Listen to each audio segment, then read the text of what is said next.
Delhi cracked the whip, and it seems like the heat is now felt in Bengaluru. As the chorus around school fee hike grows louder, the Karnataka Child Rights Commission has hauled up three top CBSE schools in Bengaluru, accusing the schools of unscientifically charging huge fees, not just for tuition but also for textbooks. This comes on the back of a complaint by Samriddhi Bharat Foundation, prompting notices to the schools to justify their charges with documents in 3 days' time. If not, face legal action.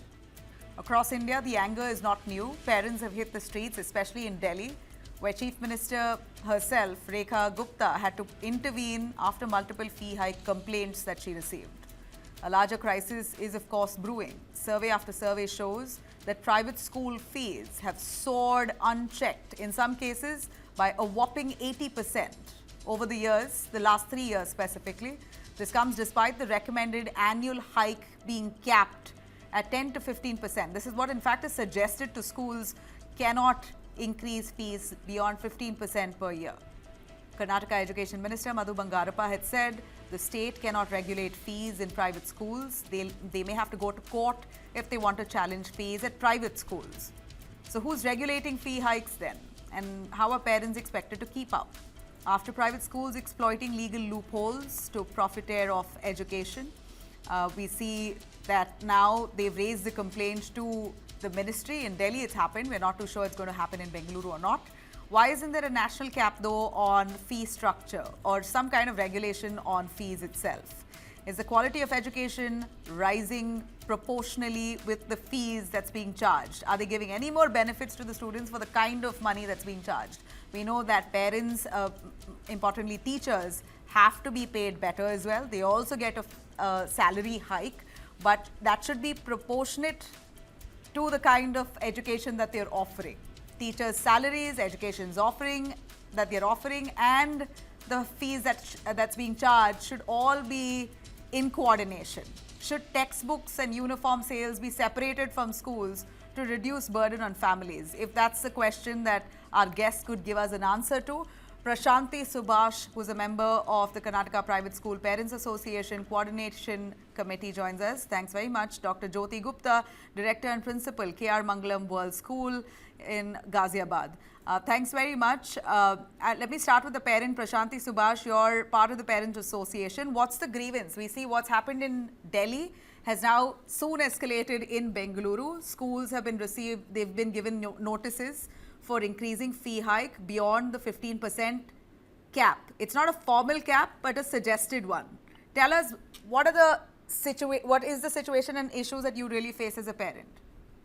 No, yes, as a parent, I'm extremely disappointed and equally feel frustrated about the escalating private school fees in Bangalore. See, what is happening is, like in 17 states, we have this, we have this fee determination law, fee determination committee, fee determination commission. But in Karnataka, we as a parent association still fighting for the same law. We want to adhere and we want the same law in Karnataka as well. So many parents are facing similar challenges.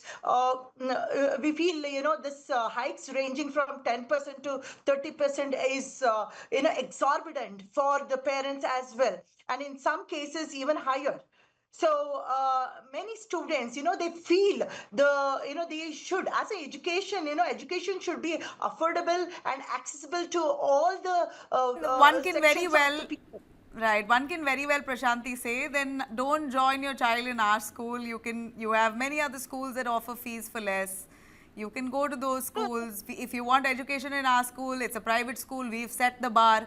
This is the fees that you'll have to pay. There are reasons that schools increase fees. It's not done arbitrarily as much as we think it is. Maybe Dr. Jyoti could shed some light. Before I come to you as a parent, as a principal, Dr. Jyoti, how would you look at parents' grievances? Why do schools, or why have schools in the recent past increased fees so much?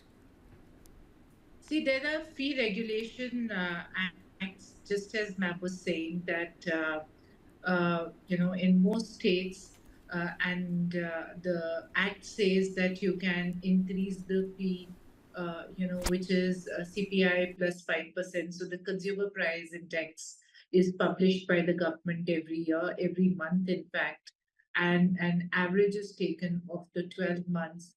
A 5% is added to it, and the fee is raised. So, like you yourself said in the beginning, Nabila, that the teachers' salaries have to be paid, and it's not just the teachers. It is also the class 4 employees. It is also the support staff, the clerical staff. The government raises the minimum wages not once but twice in a year. So whatever you are budgeting for that year, you're thrown off your balance in the middle of the year when the government also, announces the raise for the class 4 employees in the middle of the year. So there is DA that is announced twice in a year, which is to be given to all the employees. So if we look at the net effect, it is about 10% of the salary that increases for every employee in the school. And that is why it is necessary for the schools to sustain themselves to increase the fee to that tune. And about 70% to 75% of the expenditure of the total revenue is made on the salaries. There is no, raw material that is coming to the school, which depends on the crude oil or which depends on any other thing. It is the salaries. Major part is salaries. The maintenance of the school, the upkeep of the school, the cleanliness of the school. That is a very minuscule part of, the expenditure. Major expenditure is on salaries. So No, the but formula which what's is the given by salary most hike that you? cases, But what's the salary the hike that is usually given to teachers? You know, that's what we I'm have heard saying. enough, No, ma'am. I just We've heard told enough for you. how schools. You know what I mean to say is we've heard enough schools teachers who claim that they're not being paid enough. Their increment is very minimal. So what's the No. The government says that there has to be an increment of 3%. okay 3% year on plus year? the DA that comes. So twice the DA is announced. So in effect, it is 8 to 10%, not more than that. And that is what the fee hike is also, the fee regulation acts are also recommending. If you're giving more hike to the teachers, then you can increase the fee by the hike that you are giving to the teachers also. That is why 10 to 15% is recommended, as you yourself said in the beginning of the program. Like we've raised our fee only by 2% this year. We raised it by 5% last year. We raised it by 5.6% year before that. So generally it is when the pay commissions come, when the seventh pay commission came or when the sixth pay commission came, that is when there is a large hike which is there. And my point is that parents want to see value for money. Correct. And if the school will discuss it with the parents, that's why the PTAs are there.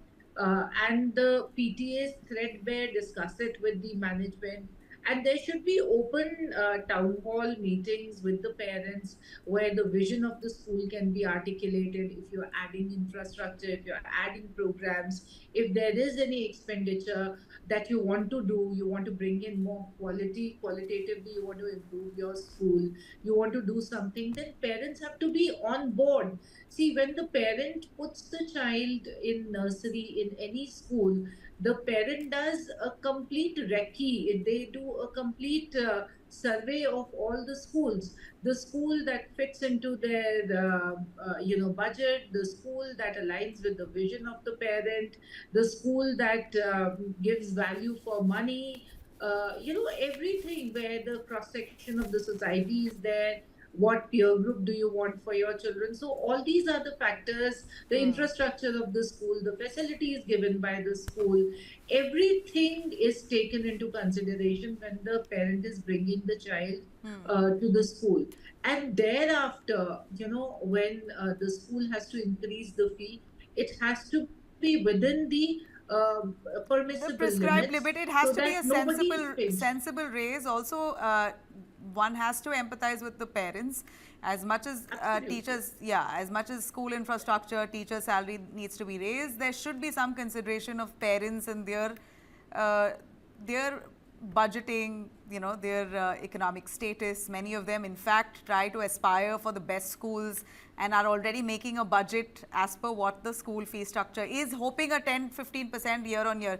But when it increases to 30% and more, that's where it gets challenging. A last word from you, Prashanti, on schools that you know of who've increased fees. What has been their justification? See, my kids, they go to NPS Agara, okay, and they have increased the price up to say 30%. So it was like 1.6 lakh last year, and now they have raised to 1.2. Sorry, 2.2, and this is a tremendous increase for us. For parents, it's a burden. I was just thinking about What the has the weaker school sections. said? Sorry, it's What 1. has the school said? 1.2 per annum. Sorry, ma'am, I could not hear you. What has the school said? How have they justified this hike? See, we have the tuition fees coming up to we have tuition fees, and we have the books fees and the bus fees. So totally up to it comes around 2.20,000. Sorry, 2,20,000, and this is for one child. I'm talking about. This is for one child. Last year it was 1.6. Okay, no, we heard you. We heard you. What excuse has the school given? Has the school given any excuse? What excuse has the school given to you? Clarification from the schools. They are attributing these hikes to the increased taxes, renovation costs, mandated by the education department, and inflationary pressures, a lot of other things, the fuel hike, by the government, and etc. There are a lot of things they're giving. What we as a parents ask is the right to free education is our fundamental rights, and that should be adhered even by the private schools. That's what all the parents, they're demanding for, and we want the Karnataka government, especially here in Karnataka, to take action against this, and introduce some kind of a fee determination committee, because they do not update the details of the fee structure in their, in any of the datas. So how are they? It has to be somehow being controlled by the school authorities or some commission. Some determination law should be brought to control these fee structure. That's what all the parents are demanding for. We are fighting for this for since COVID. We've been fighting for this. 17 states have already brought this determination law, but in Karnataka it's still going, and parents are fighting for that. So this is the problem. 3 CBSE schools have been given a notice. Dr. Jyoti, a final word on textbooks, uniforms, the sales of which we do understand that schools also have to make some money at some place or some areas, and schools and textbooks seems to be the place where they can make that money. Give me your thought on that. The textbooks and uniform are not the core function of a school. And there are guidelines for that. We use the NCERT books. We do not use the the other books. So they are very easy on the pocket of the parents. Apart from that, we've started the session. The NCERT books are not there this year. That's another debate that is there. The children, for majorly all classes, the NCERT still has not come out with the books. So there are a lot of schools, including ours. We prepare the material for the children, which is beyond the textbooks also. So any good school, they do that. So the cost of that is just as the cost of a photocopy. So maybe even lesser than that. So the whole function of the schools is not selling the uniforms. It is not selling the books. The whole function of the schools is to give education to the children. Right. If the uniforms are available in the market, if there are more people who are making those specific uniforms, the parents are free to buy it from outside also. And NCERT books can be taken and bought from anywhere. Okay. Yes, most schools they do the branding of the copies, etc. That is for a specific purpose. But if the parents want to use any other copy, they want to use the commercially available copies, they're absolutely free to use those. All right. Nobody stops the children from using their own stationery. Right, all right. Thank you very much. I really appreciate the both of you for joining us. Let's just hope now that there's a crackdown, not just in Delhi but in Bengaluru, this sends an alarm bell to schools who are mulling over increasing their fees. Increasing fees is not an issue, but doing it to an extent where it really hurts the pockets of parents, and then parents are left with doubts on how to give quality education to their students, that shouldn't happen. Their priority is to ensure that the students continue without being affected on budgeting. Thanks very much. Thank you.